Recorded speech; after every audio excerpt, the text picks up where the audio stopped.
Okay, Max, time for another graphic novel around the world review. Today I am reviewing The Great Book Borders. Just read this. Thank you, Philadelphia Library, for letting me loan it. Before jumping straight into the scores, I thought I would start doing something, so I actually set up what I'm reviewing by briefly giving a synopsis of the story. I realize I've just been jumping right into the scores around the characters, art, etc. But so Borders is a great story. Without spoiling much, it is literally about it's a 3-person act, and most of it is a 2-person act between the people you see here right on the cover. It's the story of a younger son, his mom, and the older sister that they are trying to visit. The older sister has moved to Salt Lake City, and they are trying to cross the border to visit her. And that is at the crux of the story, the complexity of how to get across the border when you're part of the Blackfoot Nation and you don't want to identify yourself as a citizen of either the US or Canada. And the story in a nutshell is that complexity, driving between 2 separate borders and trying to either go home or get over to the US. So it's very interesting. I'll dive into some of the specifics, but without further ado, my patented scoring rubric, which I'm realizing doing in pencil is not the greatest thing in the world. I'm also wearing my helmet because I biked today and I'm trying to remember what I did when I did these things. So Borders. In terms of characters, I already mentioned this, but basically the entire story centers around 3 characters. You can see here on the very first page. You basically have the younger brother, who is the narrator of the story, the older sister that leaves their community, and the mom, who is very proudly identifies as part of the Blackfoot Nation. And so I gave the overall characters score here of 4, really just because I'll get into this later too, as almost a positive.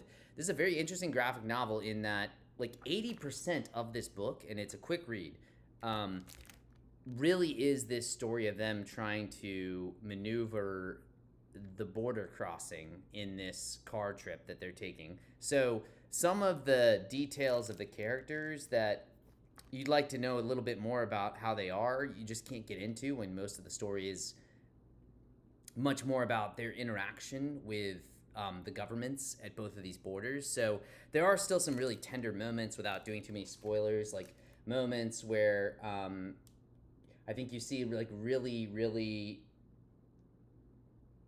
sensitive moments where the author lays out tiny little pockets where like a mom that wants to appear strong will like send her son to like go to a museum that she knows is closed just so she can hug the daughter in a moment of tension they're having. So there's a lot of like miniature moments that you get the sense of those characters and the complexity, but you don't actually get to dive too deep into who they are, all the things they care about in life, even much more about their interactions with each other, other than kind of the older sister wanting to leave, the mom not wanting her to, and feeling a bit, I think, betrayed by her leaving, and blah, blah, blah. So the characters part, a little bit on the light side on this one. I gave a 6 for the overall art score.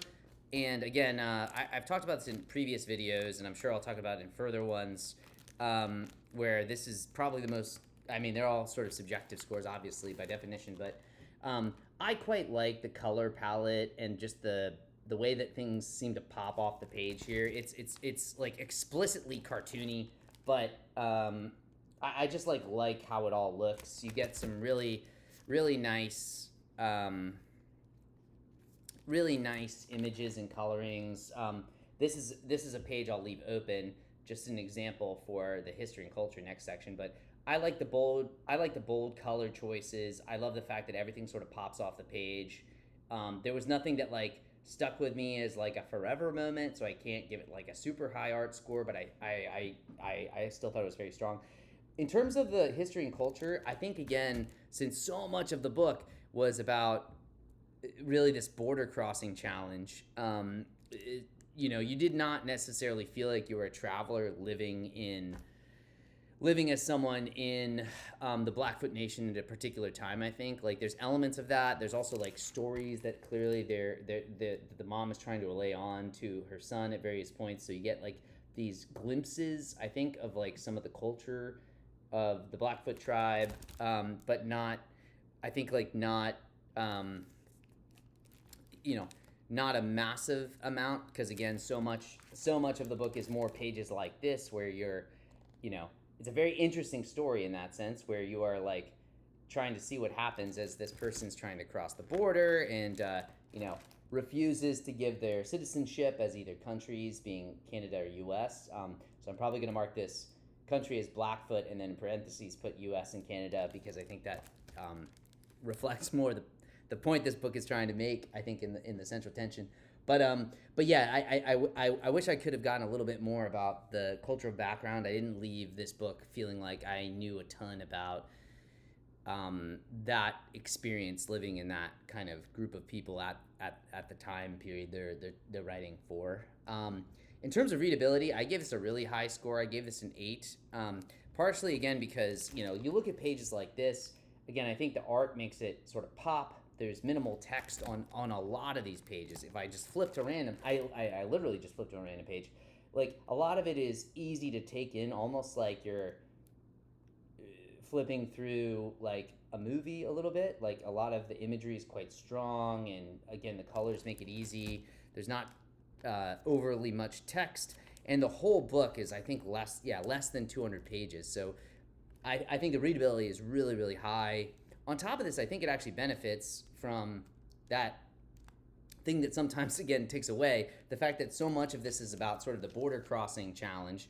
I still give the X Factor score a bit of a 5 here, because they didn't introduce something like Shubik Lubik with like commercialized wishes, or the animal depictions of different groups of people in Mouse, for instance, which are like incredibly interesting, I think X Factor high, 10s in my book. But what I think this story did that was really, really interesting that I just hadn't seen in many other graphic novel kind of biopics is that it did, it chose its hill. It wanted to tell the story about really a specific couple day period where this mom and son are trying to cross the border.